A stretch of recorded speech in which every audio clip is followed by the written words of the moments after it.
Alors, le projet, comme j'ai dit tout à l'heure, c'est un projet qu'on a appelé DK+ de mobilité, qui est un projet très global, hein, de refonte du réseau de transport, de réaménagement de la ville et de meilleur partage de l'espace public entre les différents modes de déplacement. Et puis, je dirais, le petit plus, c'est la gratuité d'accès au transport. Et la gratuité au sens, Dunkerque se revendique capitale européenne de la gratuité. Pourquoi? Parce qu'on est la plus grande agglomération où c'est entièrement gratuit, dans le sens où c'est entièrement libre.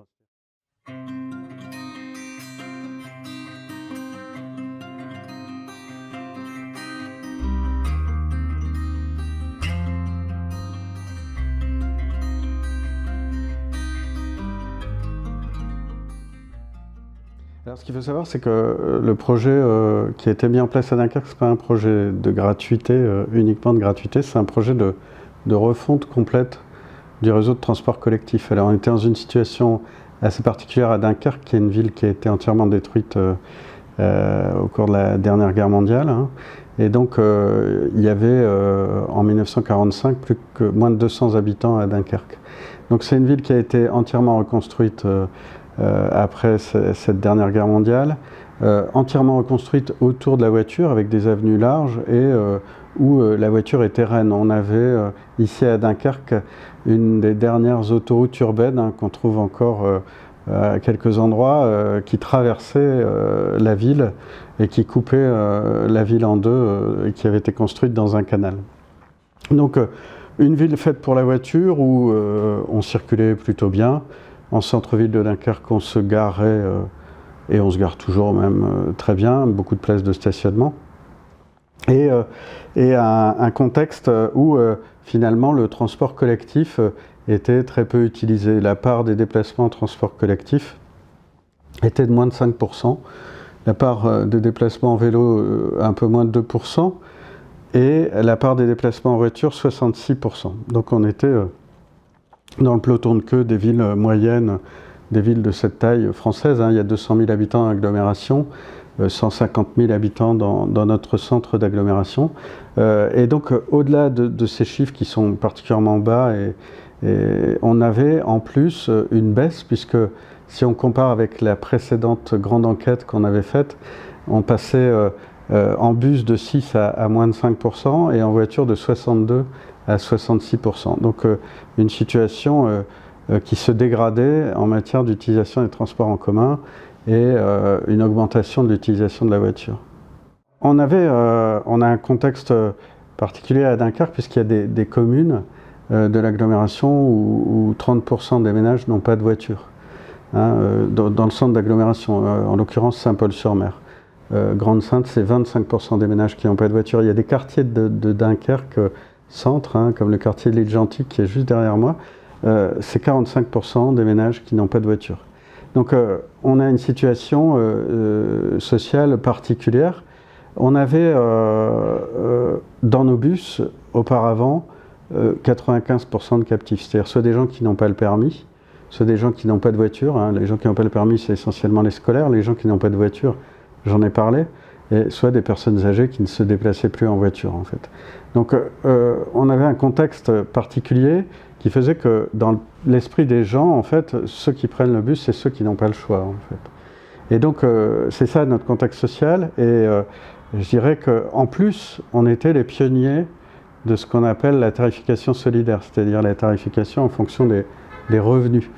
Et donc on s'aperçoit que même si on avait une tarification très basse, on avait une utilisation finalement réduite aux seules personnes qui n'ont pas d'autre choix.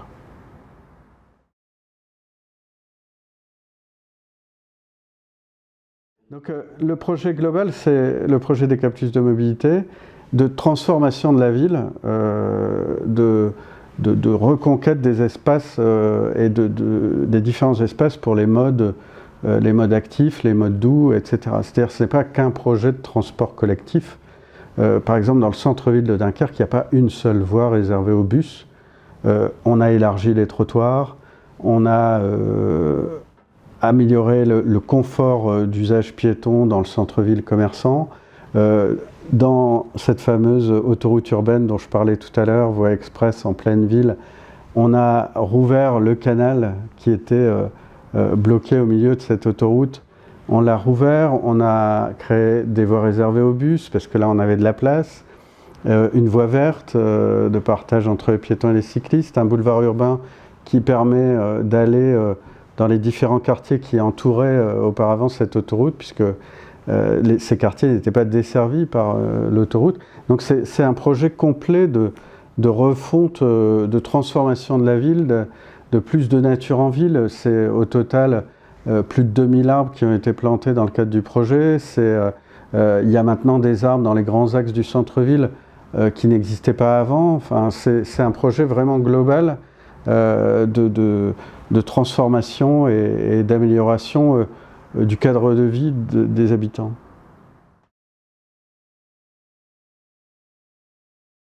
Voilà, on s'était fixé un objectif de résultat qui était de doubler la fréquentation en 2 ans. Ça, c'est l'objectif de résultat. Et pour l'atteindre, on avait plusieurs objectifs de moyens. Alors, un des moyens, c'était d'avoir un réseau de bus qui desservait mieux les habitants et de manière plus équilibrée dans l'agglomération, parce qu'on avait une petite aberration, c'est que des quartiers moins en demande de transport collectif étaient mieux desservis que des quartiers plus en demande. Donc l'idée, c'était de rééquilibrer un peu tout ça. Il ne s'agissait pas de moins desservir les premiers quartiers dont je parlais, mais de rééquilibrer tout ça. Et donc, si vous voulez, si on faisait le bilan, avant on avait 60 000 habitants qui étaient desservis à forte fréquence. On est en forte fréquence à 10 minutes de fréquence, c'est-à-dire 10 minutes, c'est le seuil à partir duquel on ne se pose plus la question de l'horaire, mais ça devient une vraie fréquence. Le bus va passer et on attend le bus. On ne prend pas le bus de 17h12, quoi. Voilà, donc les gens desservis à 10 minutes de fréquence avant, c'est 60 000 habitants. Alors sur 200 000 habitants dans l'agglomération, mais surtout sur 150 000 habitants dans la zone centrale agglomérée.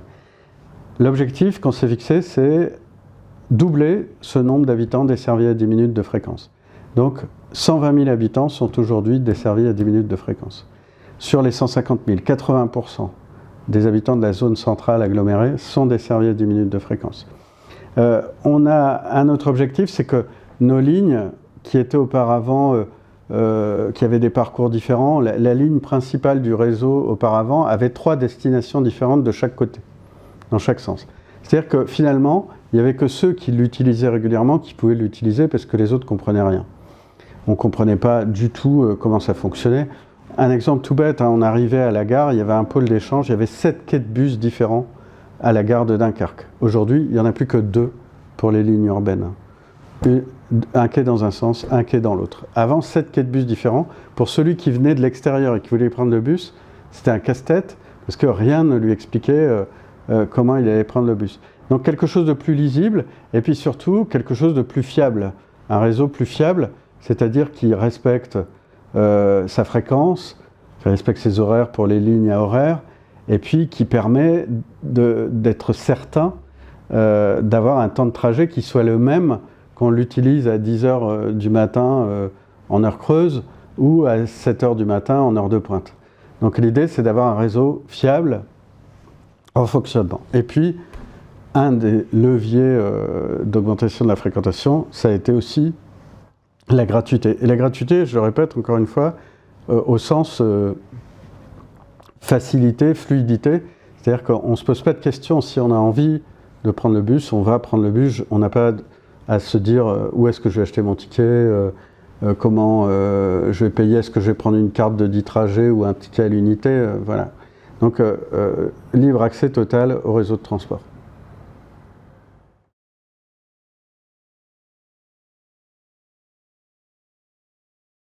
Si vous voulez, la gratuité, ça suscite beaucoup de questions en fait. Les premiers à se poser des questions, c'est l'entreprise qui exploite le réseau de bus. Qu'est-ce qu'on va faire des contrôleurs? Comment on va être payé? Voilà. Alors pourquoi? Parce que en France, les gens croient que quand ils paient un transport, ils paient la totalité du transport en fait. ce qui n'est pas le cas. Hein, dans les transports urbains, la moyenne est entre 25 et 30% en France. C'est-à-dire que le financement des transports urbains en France, il est basé sur trois sources. Hein. L'usager, qui paye en moyenne 27%. Alors ça dépend des villes. Hein. À Lyon, c'est plus de 50%. À Dunkerque, on était à 12%. Donc plutôt bas. Ensuite, on a ce qu'on appelle le versement transport, hein, qui est une contribution des entreprises de plus de 11 salariés au transport. Et puis ensuite, on a le budget des collectivités qui vient financer le reste. Nous, la part des usagers, c'était 12%, c'est-à-dire une petite part, 4,5 millions sur 36 millions de coûts d'exploitation du réseau. Donc, je dirais, on était dans des conditions plutôt favorables pour envisager de faire une croix sur ces 4,5 millions. Donc, le premier frein, je vous l'ai dit, c'est l'entreprise et c'est les conducteurs qui se disent comment ça va se passer, est-ce que c'est viable, est-ce que c'est pérenne. Au final, comme on a augmenté l'offre, hein, on a augmenté l'offre de près de 30% avec le nouveau réseau, c'est des conducteurs supplémentaires. Et les conducteurs supplémentaires, c'est près de 60 conducteurs supplémentaires, alors qu'il n'y avait que 11 contrôleurs. Et puis on avait une agence commerciale qui vendait les tickets, où il y avait une dizaine de personnes. Donc finalement, on embauche plus de gens que... Alors, on n'a pas licencié les contrôleurs et les gens de l'agence commerciale, hein. Ils ont été reconvertis, parce qu'avec un nouveau réseau, vous avez 30% d'offres en plus, vous avez forcément de quoi les reconvertir, parce qu'il faut plus d'encadrement. Si vous avez plus de conducteurs, vous avez besoin d'encadrement. Les contrôleurs, souvent, c'est d'anciens conducteurs, donc certains sont retournés à la conduite, etc. Donc, finalement, même si c'était une crainte, ça a été très vite levé. Après, il y a la crainte de la population qui dit, en gros, parce que c'est dans l'esprit de tout le monde, hein, vous entendez très souvent, ce qui est gratuit n'a pas de valeur. Donc, il va y avoir plus de dégradation dans les bus parce que c'est gratuit, plus d'incivilité, plus de problèmes de sécurité. Dans les faits, on en a beaucoup moins, en fait. Alors, pour plusieurs raisons. Hein. D'abord parce que quand vous mettez plus de personnes dans un bus, il y a une forme de contrôle social qui se produit que vous n'avez pas si vous avez des bus où vous avez 2-3 personnes, ce qui pouvait arriver auparavant. Ensuite, vous n'avez plus de caisse dans les bus. La caisse dans les bus, c'est un sujet d'agression, hein, des conducteurs. Ça arrivait parfois que les conducteurs soient agressés pour leur caisse. Et puis enfin, vous n'avez plus de fraude. Et la fraude, c'est aussi un sujet très sensible dans les bus, parce que les passagers qui payent voient d'un mauvais œil le passager qui va monter en fraudant. Donc tout ça, finalement, ça apaise l'ambiance dans les bus. Ce qu'on constate, c'est qu'il y a une ambiance beaucoup plus apaisée. Tous les conducteurs nous le disent, hein, les gens sont... l'ambiance est complètement différente entre avant et après la gratuité. Au-delà de ça, si on regarde les coûts de réparation, des dégradations des sièges, de l'intérieur des bus, ils ont baissé de 30% entre 2017 où c'était payant et 2018 où c'était gratuit.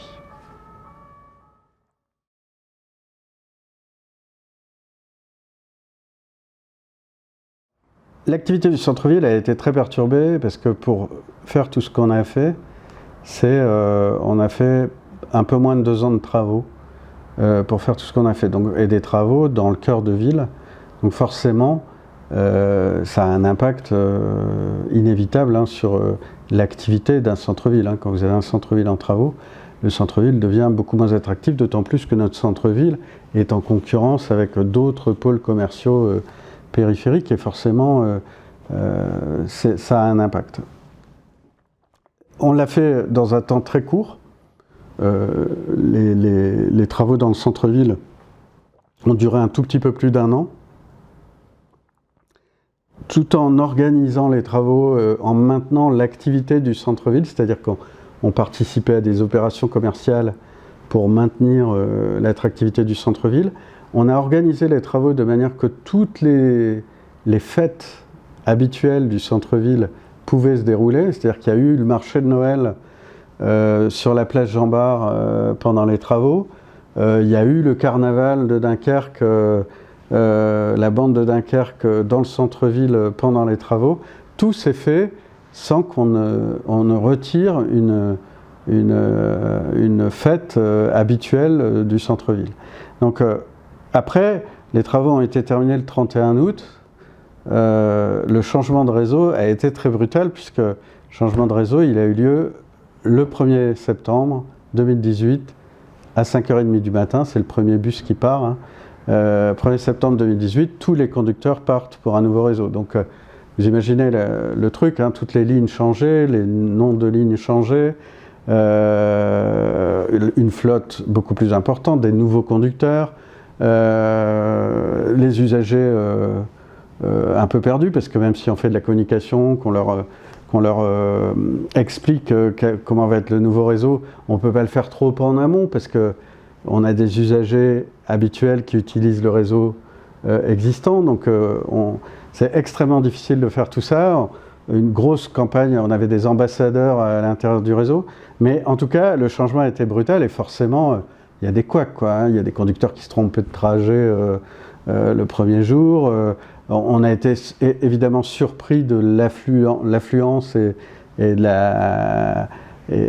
la une très grosse fréquentation la première semaine. Donc, enfin, voilà, donc ça n'a pas été simple. Mais en 3 semaines, on va dire, tout ça s'est stabilisé. Et puis on est arrivé très vite en rythme de croisière avec une fréquentation qui continuait d'augmenter, qui continue encore d'augmenter 1 an après, quoi. Il n'y a jamais eu d'interruption de service.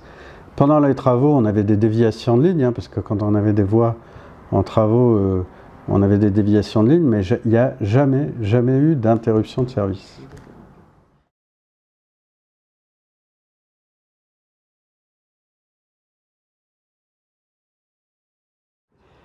Donc, en fait, dès qu'on a mis en place la gratuité, il y a eu un engouement assez fort sur le bus. C'est-à-dire que les gens se sont remis à parler du bus. Hein. Comme je l'ai dit tout à l'heure, on était une agglo très voiture, en fait, hein, où moi, ça m'arrivait souvent de poser la question à un salarié à revenu modeste, hein, comment vous venez travailler? En voiture, j'ai une voiture. Donc, dans l'esprit des gens, quand on avait une voiture, voilà, on avait fini. Le bus, c'était le passé, c'était l'époque où on était étudiant, où on n'avait pas de voiture, on n'avait pas le permis. Voilà, c'était ça l'esprit des Dunkerquois. Et en fait, ce qu'on a observé, c'est que le bus est revenu comme un mode de déplacement possible. Et le nombre de gens que j'ai entendu dire jamais j'aurais imaginé reprendre le bus, et c'est très impressionnant. Alors on était passé par une première étape de gratuité le week-end qui avait remis dans le bus des gens qui ne l'utilisaient probablement plus, mais là ça a été démultiplié. Et donc l'idée de la gratuité, c'est aussi le choc psychologique dans l'esprit des gens. Dans une agglo où le bus n'est même plus dans votre esprit, il fallait créer un choc pour que les gens se disent oui, ça existe et je peux le prendre, etc. Et puis en plus, une agglo où les gens sont assez peu sensibles à l'impact de la voiture sur la pollution. Pourquoi? Parce qu'on a une agglo industrielle, et alors que d'autres agglos, la pollution des transports, c'est 30% de la pollution, la source, c'est 30% lié au transport. Chez nous, c'est moins, parce que l'essentiel de la pollution vient de l'industrie. Donc dans l'esprit des gens, ça s'est très marqué. Vous leur dites, arrêtez de prendre votre voiture, vous polluez. Alors, c'est pas moi qui pollue, c'est les usines qui polluent. C'est pas moi. Donc dans une agglo très industrielle comme la nôtre, vous dites difficilement aux gens, changez vos pratiques pour moins polluer, quoi. Parce que dans leur esprit, occupez-vous des usines et après, on verra, quoi. Et donc, il fallait vraiment créer ce choc psychologique. Et c'est ça qui a été fait, et on l'a vraiment observé, le choc psychologique. Alors, le président de la communauté urbaine dit souvent, il y a un truc qui est extraordinaire, c'est le carnaval 2019, c'est-à-dire le carnaval de cette année, hein, c'est le grand événement à Dunkerque, le carnaval. Donc, on mettait, depuis des années, on mettait un service de bus gratuit pour aller chercher les gens en sortie de bal de carnaval de 4h à 6h du matin. Ce service de bus existe depuis des années, il est gratuit. Il était utilisé, mais très peu. En 2019, son utilisation a été multipliée par 3. On a une fréquentation sur nos lignes de bus le jour de la bande de Dunkerque du Carnaval de plus 300%. Donc multiplié par 4 l'utilisation du bus. Donc c'est là qu'on voit que les gens ont complètement changé leur approche du bus et ont réintégré dans leur esprit le fait que ça pouvait être un moyen de déplacement, quoi.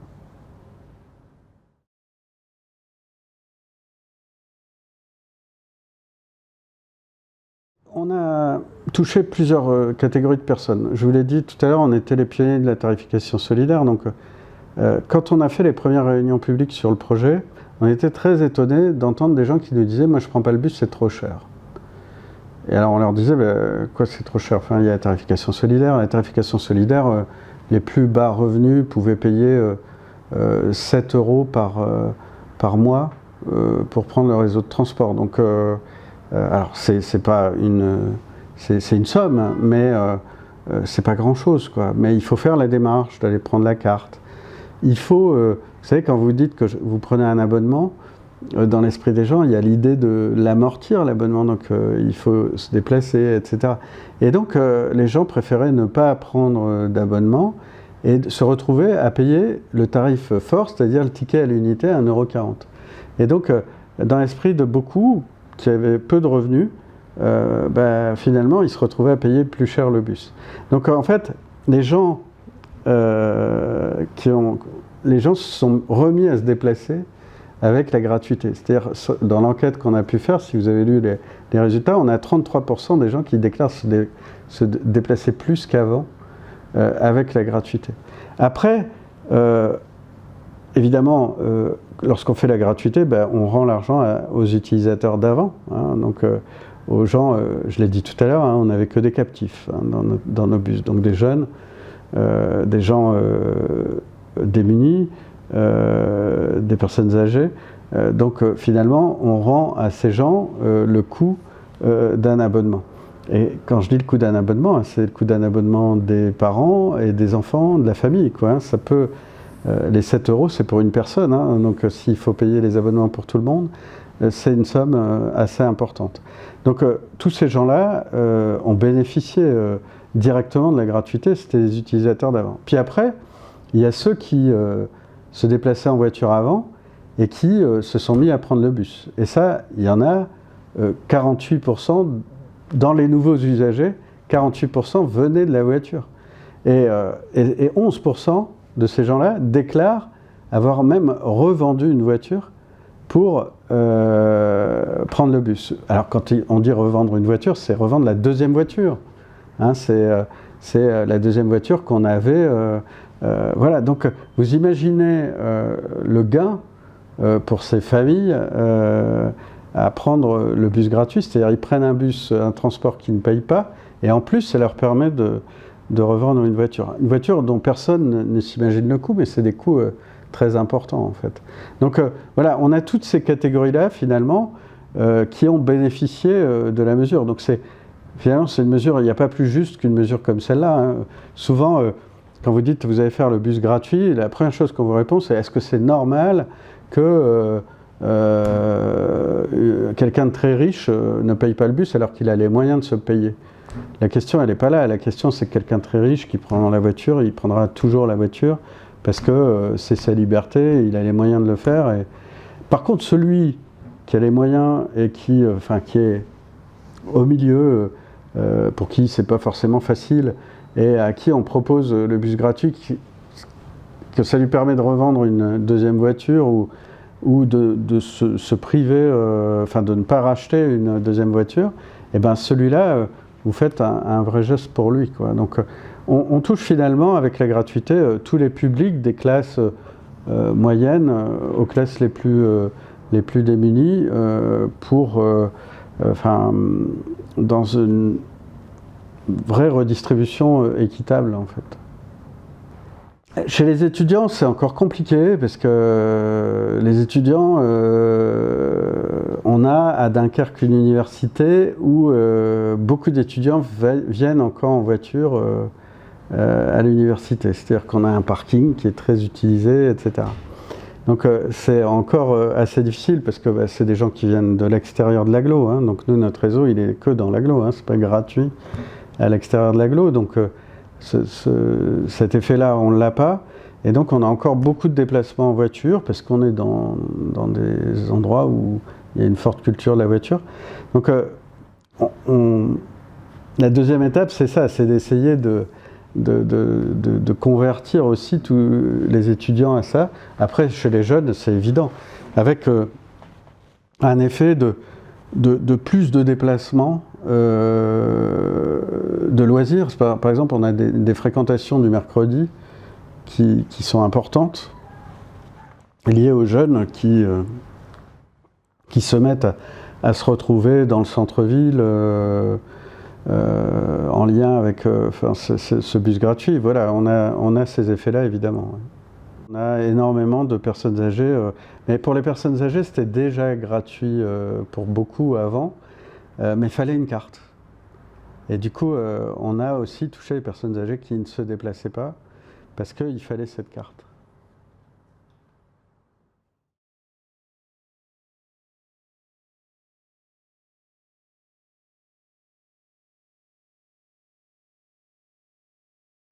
Donc effectivement, ça intéresse beaucoup de gens. Hein. La gratuité sera, je pense, un des sujets des prochaines campagnes municipales. Donc on a reçu les plus connus, c'est la maire de Paris, Anne Hidalgo, et tout récemment la maire de Lille, Martine Aubry.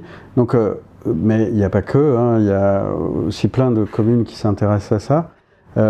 Ce que leur dit le maire de Dunkerque, président de la CUT, c'est avant tout, c'est que c'est un projet global. C'est-à-dire qu'on ne peut pas faire la gratuité sans améliorer le service, quoi, sans anticiper une augmentation de la fréquentation et sans faire que le service soit intéressant. Parce que ce qu'il a l'habitude de dire, c'est la gratuité, comme ça ne coûte rien d'essayer, ça fait venir les gens dans le bus. La qualité du service et la performance du réseau, c'est ce qui les fait rester, quoi.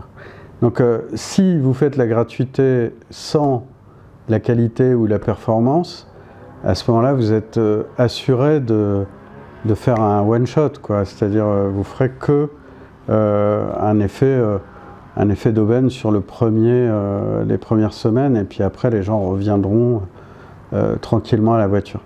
Donc ça, c'est le premier point, c'est qu'on ne peut pas faire la gratuité sans... à côté de ça, faire un réseau qui soit performant et efficace. Alors d'ailleurs, si on demande aux gens pourquoi ils se sont mis à prendre le bus alors qu'ils ne le faisaient pas avant, évidemment à plus de 80%, c'est parce que c'est gratuit. Mais s'ils restent, ils le disent tous, hein, s'ils restent, c'est parce que ça correspond à leurs besoins, c'est performant, il n'y a pas de problème, il n'y a pas de retard. Si vous prenez le bus pour aller prendre un train et que vous êtes assuré de rater votre train, vous ne prendrez plus le bus, quoi, et c'est pas le cas. Donc c'est tout ça qui les fait rester, en fait. Donc ça, c'est la première chose qu'on leur dit, vous ne pouvez pas faire la gratuité si vous n'avez pas en face un service qui peut correspondre. C'est pour ça qu'Anne Hidalgo n'a pas continué sur cette idée-là. À Paris, vu la saturation du réseau, voilà, c'est pas, sauf à investir des milliards, vous ne pouvez pas faire la gratuité, quoi. Donc elle est passée sur des mesures de gratuité catégorielle. C'est aussi comme ça que l'a proposé Martine Aubry en revenant de Dunkerque. Mais voilà, donc tout le monde peut pas, tout le monde n'est pas comme Dunkerque, hein, tout le monde ne peut pas se le permettre. Mais surtout si on le fait, justement pour pouvoir se le permettre, il faut pouvoir améliorer le service et mettre en face de la gratuité un service qui corresponde à l'augmentation de la fréquentation.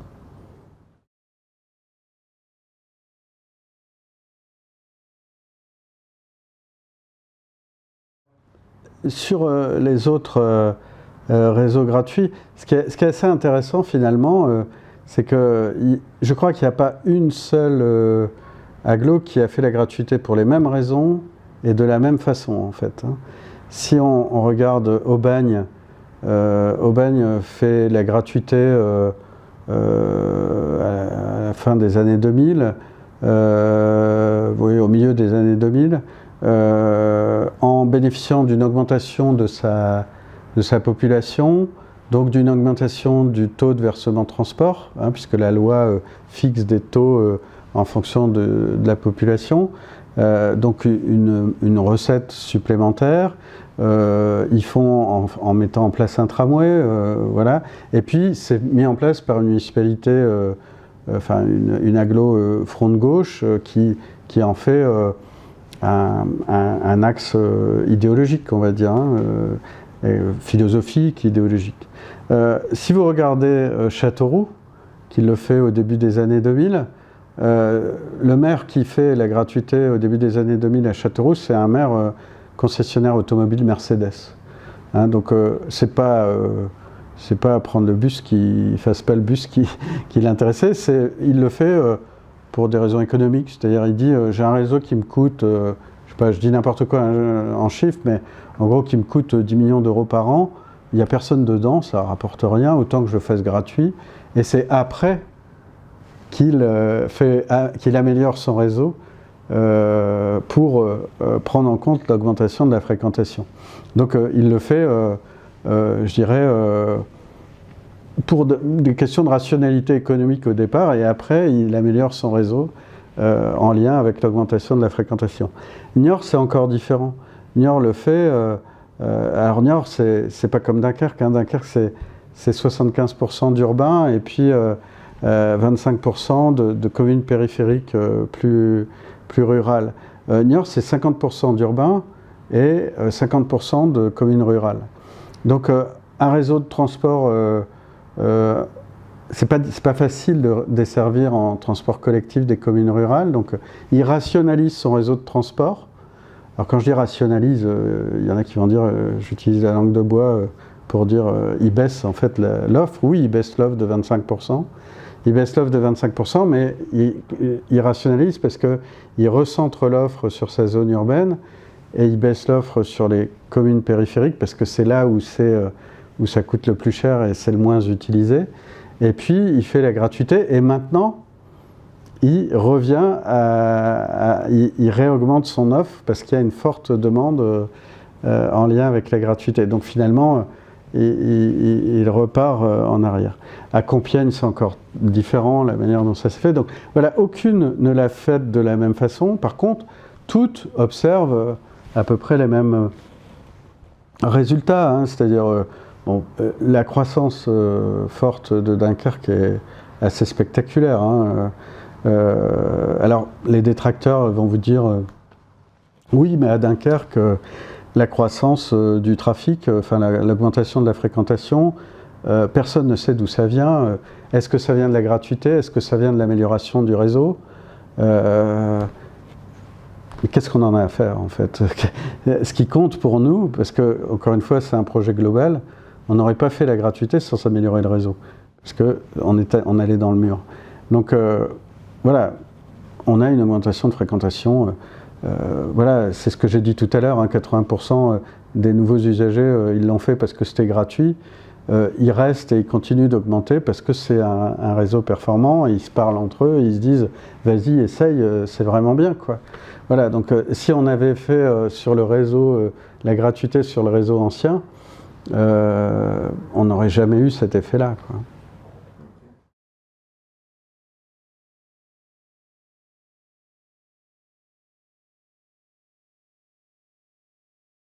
On avait plusieurs sortes de détracteurs, en fait, hein. Il y a un des premiers, c'est cette fameuse Fédération nationale des associations d'usagers de transport, la FNOT. Donc la FNOT dit c'est pas la gratuité qu'il faut faire si on veut faire venir les gens dans le transport, c'est l'amélioration de la performance, l'amélioration du service. C'est ça qu'il faut faire si on veut faire venir des gens dans le transport, en fait. Alors, ce discours, il le répète en boucle, hein. Ils deviennent même encore plus virulents avec le succès de Dunkerque, parce que le succès les gêne beaucoup, parce que, en fait, pour tenir ce discours, ils s'appuient sur des enquêtes de leurs usagers. Voilà. En gros, quand on interroge nos usagers, ce qu'ils demandent, c'est pas une baisse du prix, c'est une meilleure qualité. Parce que une baisse du prix, ils en ont rien à faire, en fait. Moi, quand j'étais dans le bus à Dunkerque, avant la gratuité, une fois, j'étais dans un bus et puis on se met à doubler un bus qui était en panne à un arrêt. Ce qui arrive, hein, c'est de la mécanique, hein, donc ça peut arriver, le bus est en panne à un arrêt. Il y a quelqu'un dans le bus qui dit, quand ça va être gratuit, il va falloir y pousser les bus. Voilà, donc quand vous interrogez des usagers qui sont là déjà dans le bus ou là déjà dans le train, ce qu'ils vont vous dire, évidemment, leur première préoccupation, c'est que le truc fonctionne, puisqu'ils ont déjà fait le choix de prendre le bus. Donc j'ai expliqué 1000 fois, hein, nous, ce qu'il fallait convaincre, c'est les gens qui ne prenaient plus le bus pour toutes les raisons que j'ai évoquées, quoi. Et donc, c'est pas les usagers des transports, en fait, qu'on a convaincu de monter dans le bus. Parce que ceux qui n'avaient pas le choix, ils y étaient déjà. Donc voilà. Donc, après, vous avez des experts qui vont vous expliquer par des magnifiques courbes qu'en France, le service public dont le coût a le plus baissé, c'est le transport public. Ils feront des transports publics urbains, hein, pas le train malheureusement, mais transport public urbain. Donc ils font des très belles courbes, hein, pour vous dire, vous voyez, ça a baissé. Et quand on regarde la courbe moyenne d'utilisation du transport public, elle est stable. Donc vous voyez, on a baissé le prix, ça reste stable, donc on voit bien que ce n'est pas le prix qui compte. Le seul problème, c'est que quand on parle de gratuité, on ne parle pas de baisse de prix. Parce que on ne parle pas de 10 centimes le ticket. Parce que même 10 centimes le ticket, tous les obstacles dont j'ai parlé tout à l'heure, ils sont encore là. Parce que quand on est à 7 € par mois et qu'on fait en moyenne 70 voyages par mois, c'est 10 centimes le ticket, quoi. Et c'est pas ça qui fait monter les gens dans le bus. Donc moi, à ces gens qui me disent ça, je leur dis, vous avez raison. Nous qui sommes les pionniers de la tarification solidaire, je peux vous dire que ce n'est pas la tarification solidaire qui a fait monter les gens dans le bus. On a eu une baisse. Entre 2003 et 2015, on passe de 6% des déplacements en bus à 5%, moins de 5%, 4,8% exactement. Donc effectivement, ce n'est pas la baisse du prix qui fait monter les gens dans le bus. Mais la gratuité, ce n'est pas la baisse du prix. C'est la suppression de l'obstacle que peut constituer l'achat d'une carte, l'achat d'un ticket. Voilà, c'est ça en fait. Donc voilà. Donc après, vous avez des détracteurs, enfin voilà, des gens qui n'ont pas changé de discours, hein, qui vous disent, ben voilà, dans la logique, si on veut que les gens prennent le bus, eh bien on coupe les accès à la voiture, etc. Mais je l'ai dit tout à l'heure, ça c'est valable dans une grande métropole. Évidemment que à Paris, on a envie de couper les accès à la voiture, et si vous voulez aller à Paris, vous allez à Paris. Vous n'allez pas aller à Évry alors que vous avez envie d'aller à Paris. À Dunkerque, malheureusement, c'est pas ça, quoi. À Dunkerque, on ne dit pas, ouais, je vais aller à Dunkerque, quel que soit le mode de... Si je peux pas y aller en voiture, c'est pas grave, j'y vais en bus. Non, enfin, on n'est pas dans cette situation-là. Si ici, vous avez la concurrence belge, si vous voulez aller à la plage, vous avez un grand centre commercial qui s'appelle Cité Europe à Calais, si vous voulez aller faire vos courses, vous y allez tranquillement en voiture et vous êtes au cœur de toute surface commerciale possible et imaginable. Donc nos concurrences, elles sont là. Et je vous dis tout de suite, si vous coupez l'accès à la voiture, ben, c'est réglé, hein, on va ailleurs, quoi. Voilà, donc on n'est pas dans la situation d'une métropole. Et le discours qu'on entend souvent, il peut être valable, et je ne le conteste pas, pour des grandes métropoles, mais il n'est pas valable pour des villes moyennes, en fait. Et les villes moyennes, malheureusement, il y en a beaucoup qui ont fait ce choix très idéologique, hein, de fermer les accès à la voiture, et puis qui se sont retrouvés, les voitures, elles sont parties. Mais les gens avec, quoi. C'est-à-dire qu'ils ne sont pas venus... Voilà, donc on n'est pas dans la même configuration que les grandes métropoles ou les grandes agglomérations, quoi. Donc voilà, donc on a l'ambition d'être une agglomération attractive, mais voilà, il faut rester à notre niveau. Et voilà, ce que le président a mis en place, c'est une politique plutôt incitative que punitive, quoi.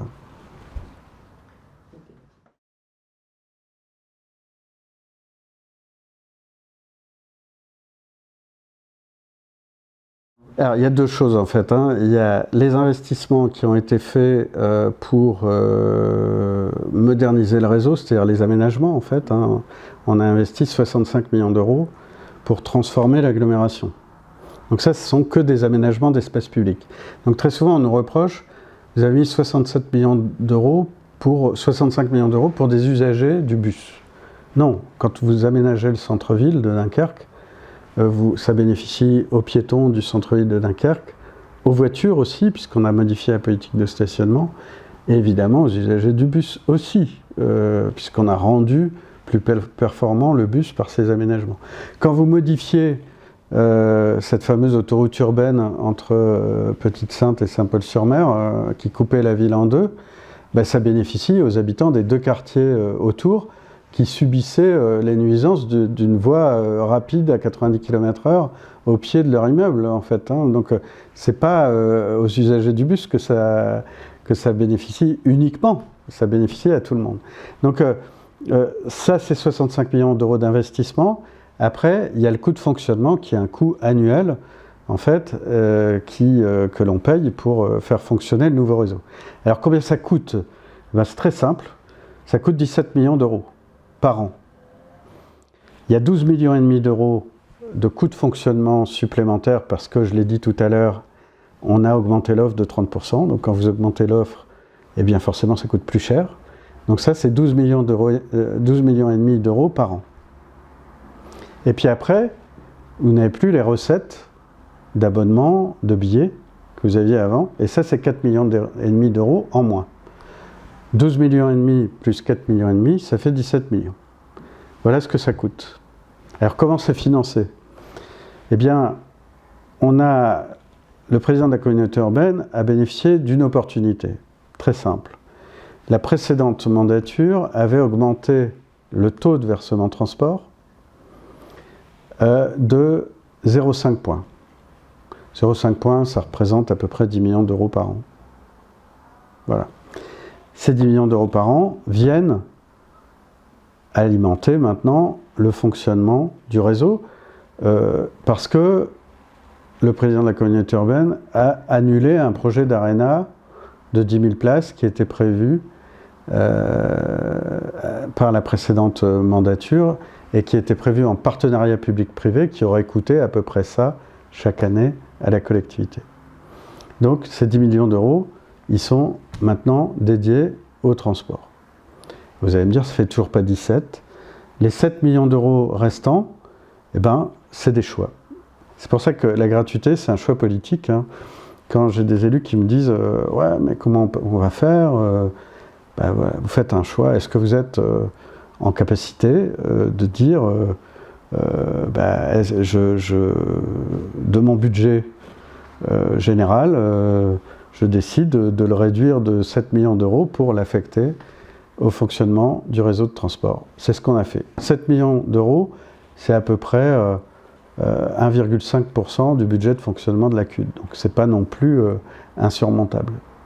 Les travaux, en fait, l'investissement, les 65 millions d'euros, c'est la communauté urbaine, hein, qui a investi, mais on a eu des partenariats, hein. On a eu un partenariat de l'Europe avec les fonds européens de développement régional, FEDER.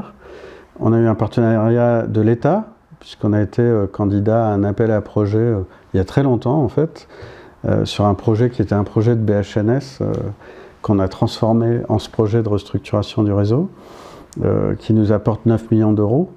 On a eu un partenariat avec la région, région plus FEDER, puisque c'est la région qui gère les programmes FEDER, hein, maintenant. Donc région plus FEDER, ça représente à peu près 12,5 millions d'euros.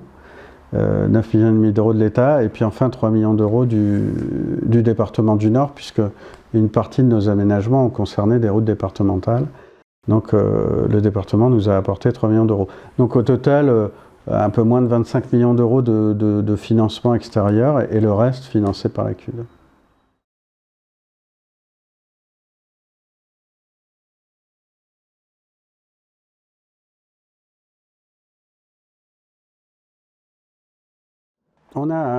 Notre réseau de transport, il est entièrement gratuit, hein, c'est-à-dire que le transport collectif, régulier, mais également le transport à la demande. On a donc trois services de transport à la demande. Un service qui s'appelle Étoile, qui concerne les personnes de plus de 70 ans. Un service qui s'appelle Handibus, qui concerne les personnes en incapacité de prendre le bus. Il ne suffit pas d'être handicapé, hein. En fait, il faut être handicapé et ne pas être capable de prendre le transport régulier. Puisque dans nos bus, on peut accueillir un fauteuil roulant, par exemple, hein, en fait, hein. Mais donc, il faut être handicapé et avoir des difficultés à monter dans un transport collectif ou à utiliser un transport collectif pour une raison ou pour une autre, y compris pour des problèmes qui ne sont pas forcément des handicaps physiques, en fait, hein. Donc on a donc tout ça. Après, on a un service qui s'appelle Taxibus, qui fonctionne de 22h à minuit et de 2h à 6h, qui concerne là plus les travailleurs postés, et qui lui n'est pas gratuit. Il coûte 2 € le trajet, parce que c'est opéré par des taxis, en fait, et donc ce serait un effet d'aubaine que de le faire gratuit, donc ce service est payant. C'est le seul service payant. Voilà, donc on essaie de toucher tous les publics, mais au-delà de ça, notre nouveau réseau va un peu plus dans les quartiers que les quartiers de renouvellement urbain que l'ancien réseau. On travaille beaucoup avec les maisons de quartier pour que ce soit plus facile pour certains publics de prendre le transport, parce qu'il y a certains publics qui sont pour qui c'est une complication, hein, de prendre un transport collectif. Voilà, donc voilà, on essaie de toucher le public le plus large possible et de faire que le transport soit facile pour la quasi-totalité de la population, quoi.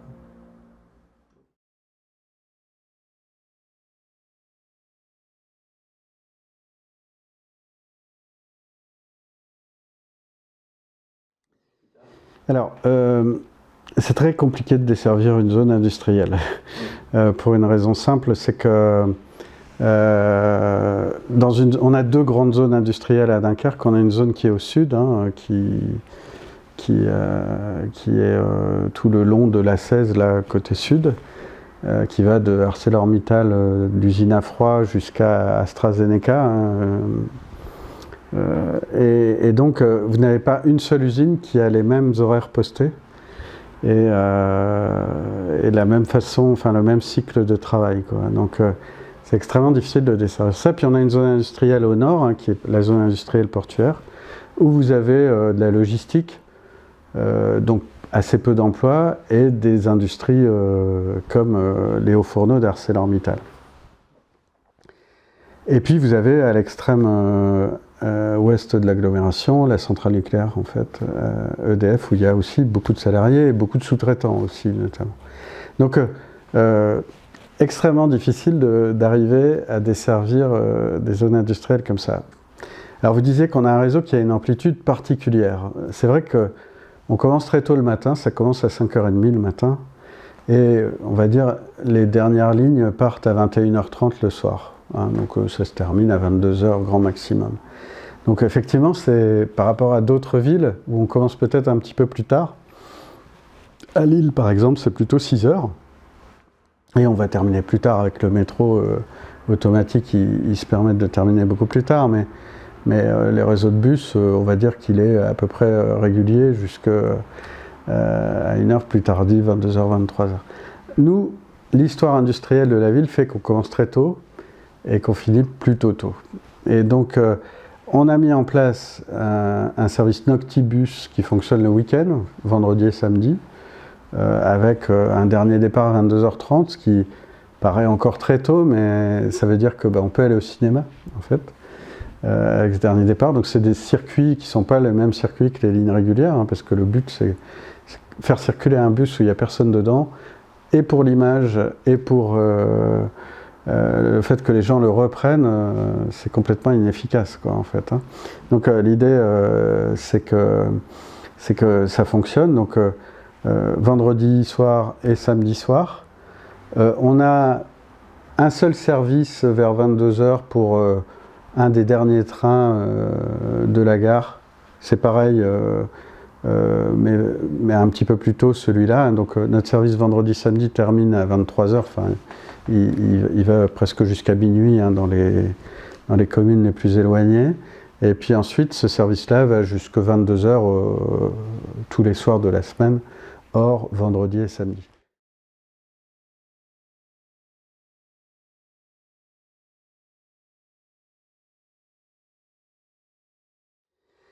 Alors, on travaille sur plein de sujets. C'est pas la mobilité, parce qu'aujourd'hui on parle plus de transport, mais de mobilité en général. Hein, c'est très compliqué, à la fois pour les dessertes des communes rurales, parce qu'on a des communes rurales, pour la desserte hors agglo.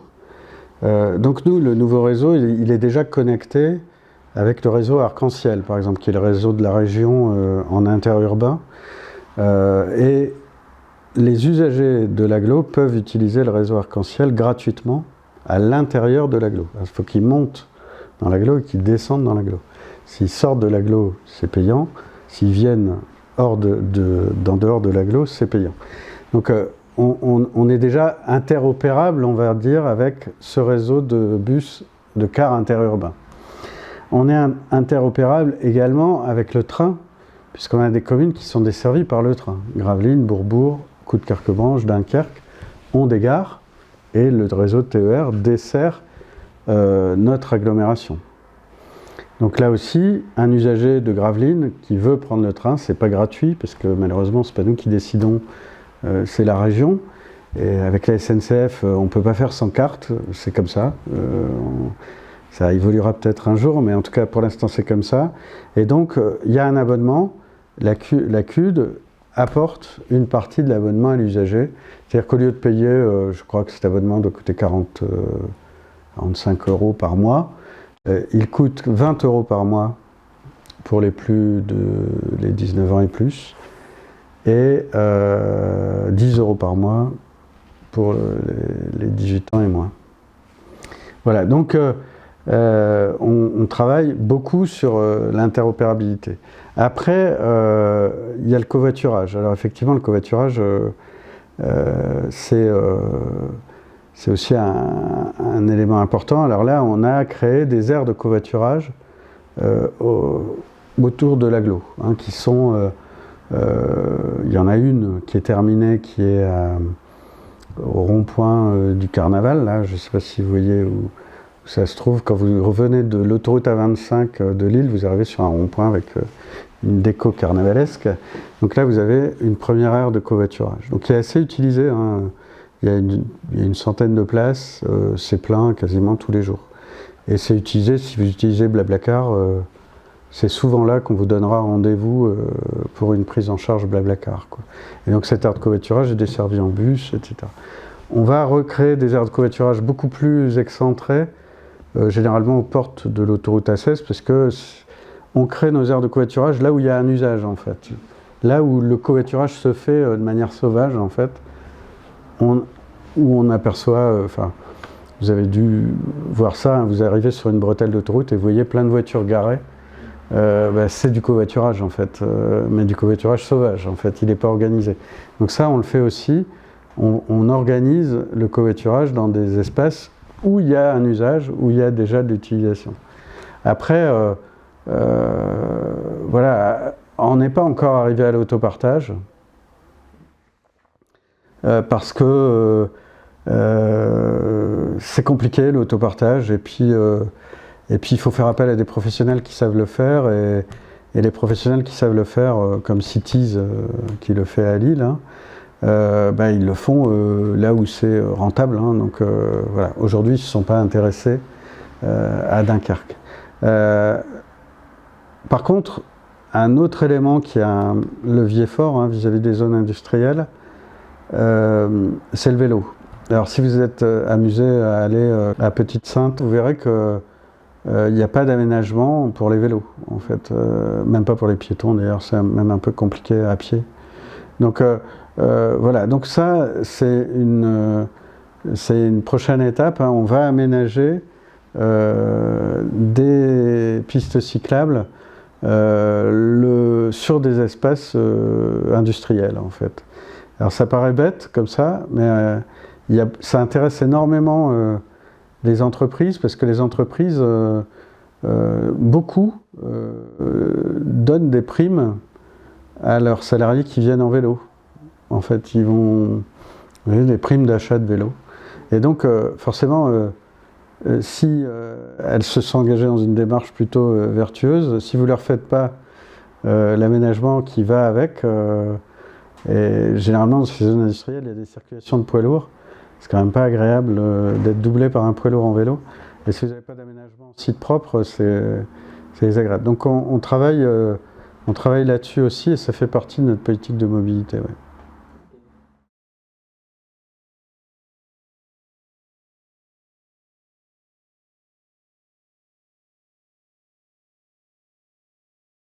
Le président de la communauté urbaine, quand on a lancé la gratuité, il s'est dit il y a plein de choses qui se disent sur la gratuité, il y a plein de poncifs, etc. J'en ai cité quelques-uns tout à l'heure, hein, ce qui est gratuit n'a pas de valeur. Mais il n'y a jamais eu d'études sérieuses de fait sur la gratuité.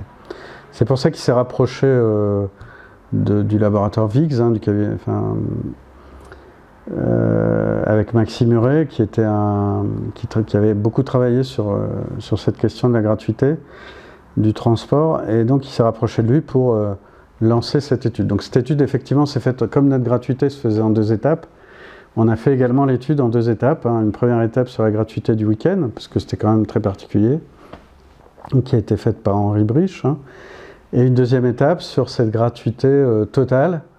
Donc c'est une étude qui a été rendue à Châteauroux, hein, à l'occasion des dernières rencontres.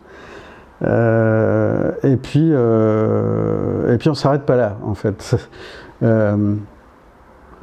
On a créé, avec l'agence d'urbanisme de Dunkerque, un certain nombre de partenaires et le laboratoire VIGS, un observatoire des transports gratuits. Donc si vous voulez avoir des informations, vous allez sur un site qui s'appelle ops-transport-gratuit, transport sans s.fr. Et donc il y a un comité scientifique en fait dans cet observatoire, composé de sociologues, de philosophes, de spécialistes du transport, de politistes, de gens de l'ADEME, etc., qui constitue le comité scientifique de cet observatoire et qui va continuer de travailler sur les réseaux gratuits, sur les effets de la gratuité et à s'intéresser aux villes en France et dans le monde, hein, qui se sont lancées dans cette aventure de la gratuité. La prochaine, ce sera le Luxembourg qui prévoit la gratuité dans tout le pays, quoi.